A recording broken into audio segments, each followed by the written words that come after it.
And good morning. It's good to be gathered with you all today. I know some of you are saying prayers of gratitude that the great litany is over. I used to feel that way too, but I've come to kind of enjoy it now. I'd like to begin this morning by reading you a letter. It's a letter that I received this week. It requires a bit of an explanation, though. The letter was written by the rector of St. Mark's Episcopal Church in Altadena, California. That's in Los Angeles. It was written to you and to me. Why would we be receiving a letter from this particular parish? Well, let me explain. On January 7th, 2025, the Eaton fire, a terrible wildfire, natural disaster, began to blaze. Those powerful Santa Ana winds quickly blew, and they blew harder and harder. Some of you will recall the scene. So many houses, so many buildings catching fire in one of the worst natural disasters in that state's history. It was terrible, terrible to behold. I learned at that time that 2 Episcopal churches were impacted by that fire in big ways, including St. Mark's and Altadena. It burned down entirely, and it lost much of its parochial school as well.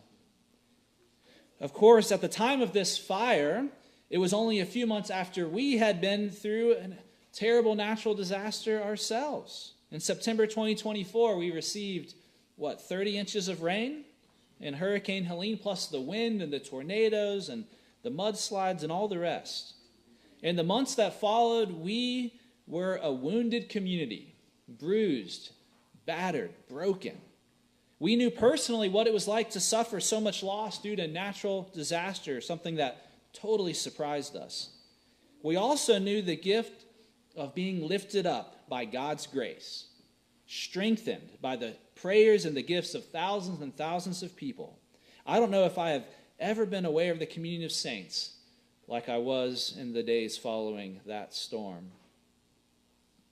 So, since we were so broken ourselves, when I learned that St. Mark's in Altadena, California had lost its church and its school in the Eaton fire, I took some money from my discretionary fund, money that you entrust me with to help those in need, and I sent them a check with a note saying, hey, we've been there. Don't lose hope. We are with you, and God is with you too. Well, that was about a year ago. I long since forgotten about it. They did send me a thank you note sometime shortly thereafter, but this week I received an update from them, from our friends at St. Mark's in Altadena. Here's what it said. To our generous extended family, on the event of the anniversary of the Eaton fire, our congregation gathered on the southeast corner of our Altadena campus to pray Compline by candlelight on the Feast of the Epiphany. It was the first time we'd been there together since losing our spiritual home. Watching as the light was passed from candle to candle around the circle, I thought of all of you, the hundreds of people and communities who brought light to our lives this past year through your gifts and your words of encouragement to us.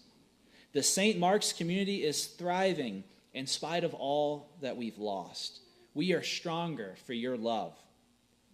About a third of our St. Mark's families lost their homes in the fire and have needed one-time or ongoing support in its aftermath.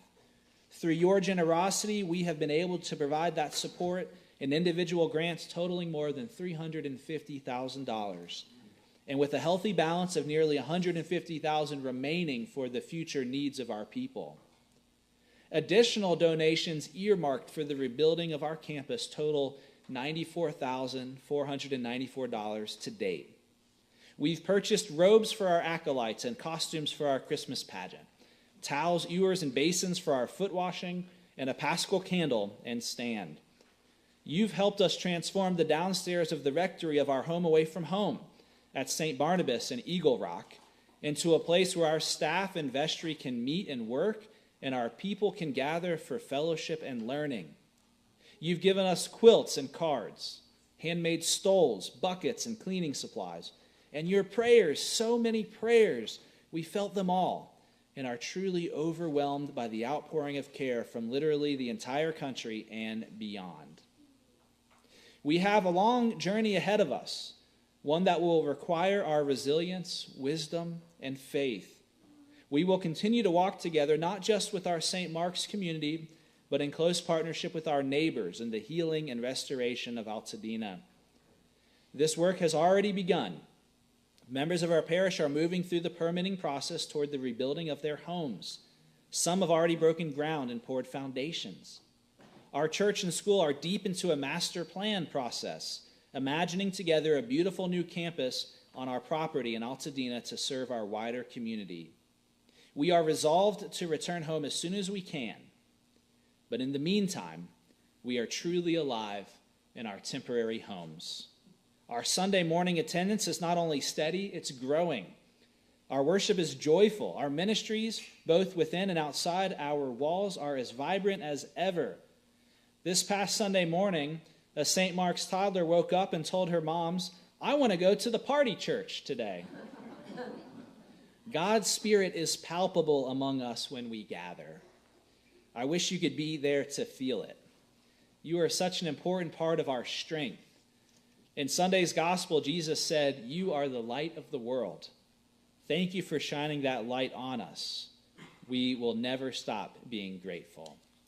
Faithfully yours, the Reverend Carrie Patterson Ginden, Rector, St. Mark's Episcopal Church, Altadena, California. The reason that I share that long but beautiful letter with you is because as we experience the first Sunday in Lent today, we are voluntarily entering into a wilderness time. Just like Jesus was driven by the Spirit into the wilderness to be tested and tempted, we have a season in which the Spirit drives us into the wilderness also. Now let's be honest for a moment. Most of us, we live lives of comfort, if not downright luxury. We have an abundance of food. By and large, we live in a society of peace and stability. We have rights and laws. Most of us have always had shelter, even quite nice homes. We have hobbies, friends, music, and art. We get to travel. Life is pretty good most of the time. And yet, each and every one of us here also knows what it's like to go through times of incredible physical, emotional, or spiritual trial. We've all been driven into the wilderness by one force or another, pushed to our absolute limit. We have struggled at times. We have been broken, abused, taken for granted, lost loved ones, lost our health, forgotten who we are, been at the point of despair. There's been a lot of living and a lot of dying in this church, not to mention in our families and in our broader community. Brokenness has existed since the first people walked this earth. And it's not just out there. It's also in here and inside of us here too. And yet, God is making us whole through Jesus Christ. But we have to remember that God's work of healing and wholeness in our lives is happening because God entered into the wilderness with us and for us. God took on our pain and wept tears at the loss of his friends.